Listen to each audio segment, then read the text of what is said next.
Hey guys, so today's video is going to be about Gastroperisis Awareness Month. August is, Gastroperisis Awareness Month. And unfortunately I don't have any green. That's the color for Gastroperisis. I don't have any green shirts or anything. Well, no I don't, so. But I do have a little filming buddy. I got Ozzy. Yeah. He's just grooming himself. Anyway, so I thought I would share my story a little bit. So I was diagnosed in March of last year. And the way we found out about it was the first day of second semester in my sophomore year, and I was really excited because I knew that I was going to do ceramics, and I'd never done ceramics before, so I was really excited. And I woke up maybe an hour before we were supposed to get up for school, and my stomach was hurting, so I thought, okay, I'll just go to the bathroom.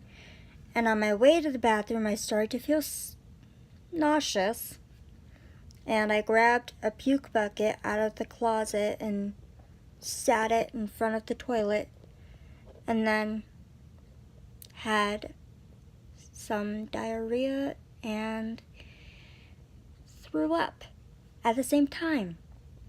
So I knew something was going on, and once I was done, I cleaned the bucket out and I took it back to my room just in case I had to throw up again. So I went back to sleep, and then when Mom came in to get me up for school, I told her what had happened, and she's like, yeah, you're not going to school. So I stayed home, and then it just kind of continued through the rest of the week. And I thought it was just a little stomach bug. That's what we all thought. And I remember I couldn't really eat much without it coming back up or going out the other end. So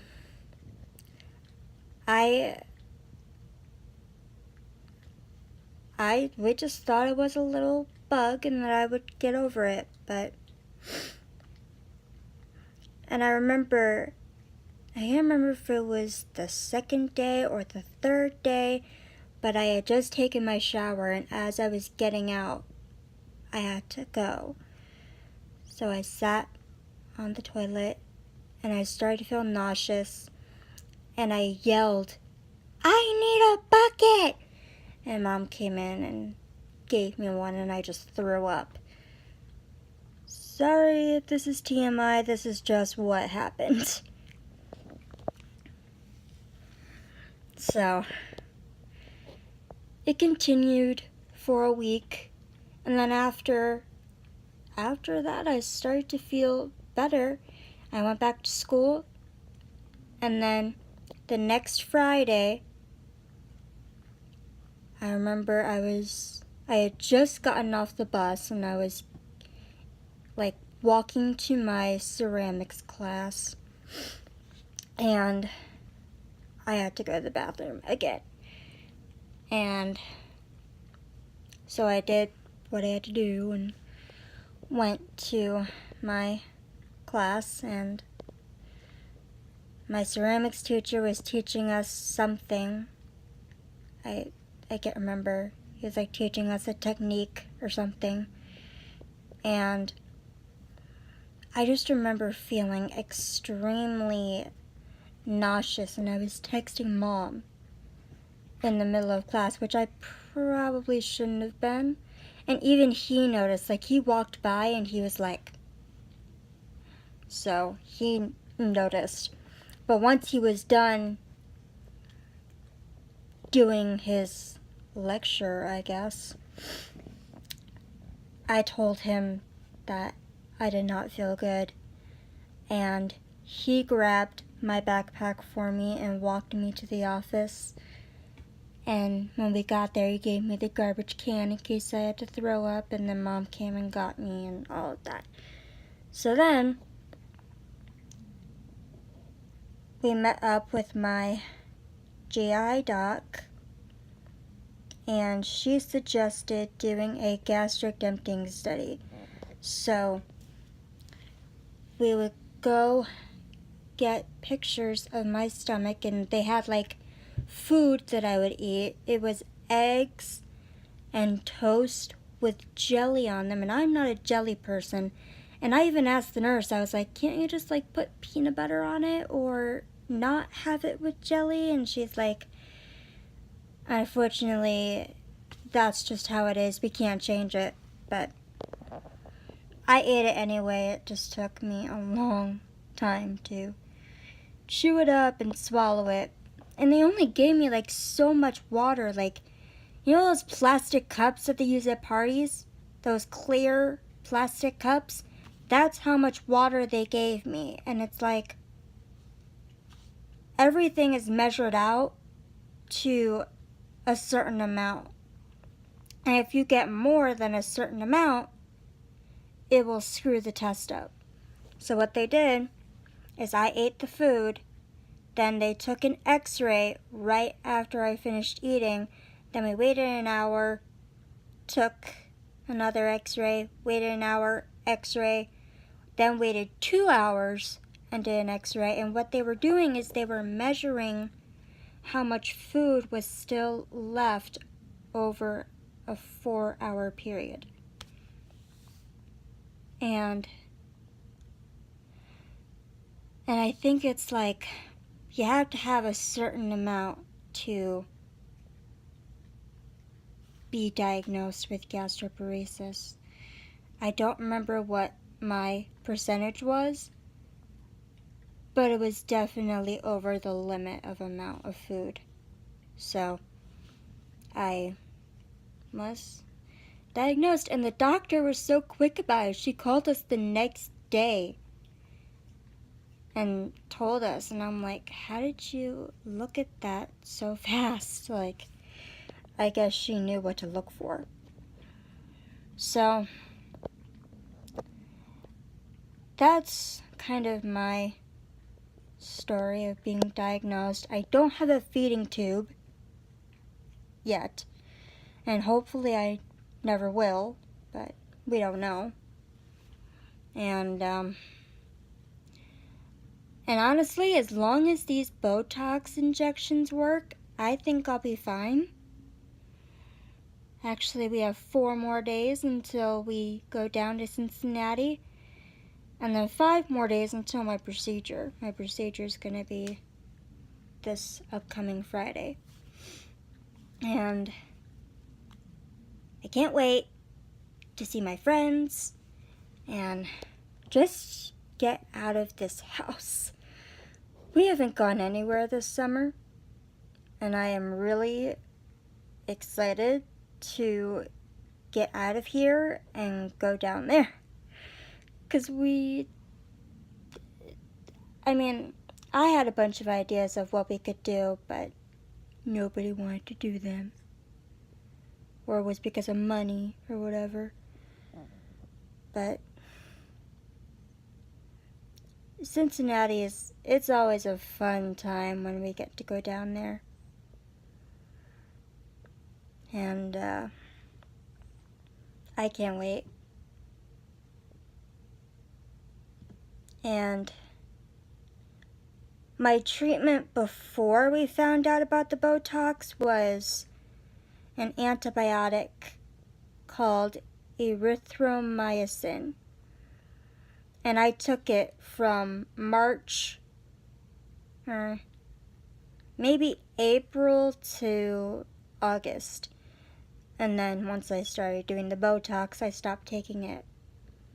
Because I think with the Botox and the erythromycin, it was just too much for my stomach to handle. Because the doctor in Cincinnati wanted me to do 5 days on, 5 days off, and so that's what I did. On the day that I got my Botox, I stopped taking it for 5 days, and then 5 days later I started taking it again, and it happened to be the same day that we were going to go for a follow-up at my GI, and like, it was only within a half hour after I took it, and like we were on our way to the doctor, and my stomach started to hurt, and we had to stop at a Tim Hortons, I think, just so I could go to the bathroom. And then when we got to the doctor's office, just as we were going back into the exam room, I had to go again, so I was in the bathroom while Mom talked to the nurse. So, yeah, so I'm not on erythromycin anymore. And actually, I didn't know this until my ear doctor pointed it out to me a few weeks ago. He said that any drug that ends in myosin can cause hearing loss if taken long term. I had no idea, and I bet my GI doc has no idea. So that'll be something that she can learn, because, yeah. And if you're wondering, I have a GI doc in Cincinnati and one here in Michigan at Beaumont Hospital. So I have two, really. But they both know each other, and they both work with each other to help me feel better and all that, so. But it's been kind of a crazy year. Excuse me. And this will be my third Botox injection. And hopefully I can get some new updated pictures of my stomach. So that'll be interesting. So that's all for this video. I just thought I'd get that out there because, you know, we need as much research as we can get. Because there are only 3 approved drugs for gastroparesis. One of them would cause my heart to be all crazy. Another one you can only get from Canada. And another one, and then the other one is like stuff like erythromycin, which worked for a while up until I got my Botox, but just didn't stick. So we need all the research we can get, and I'm not the only one. There are thousands of other people who suffer way worse than I do. Like, they have feeding tubes, they have nausea that can't be handled by medicine. They can't eat anything. They're constantly throwing up and constantly going to the bathroom, or can't go to the bathroom at all because they're so constipated, which has kind of been my struggle lately. But I just deal with it.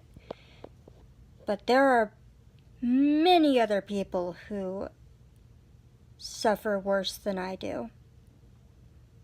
And I think they need better treatments, or even a cure, more than I do, really. Because mine's pretty under control. It's not significant. It's not mild. Well, it could be now. But certainly at the beginning it was moderate. And I just hope that the Botox can help it from getting any more severe. So that's all for this video. And I'll probably do some stuff while we're in Cincinnati, so stay tuned for that. Alright, I'll see you guys later. Say bye, Ozzy.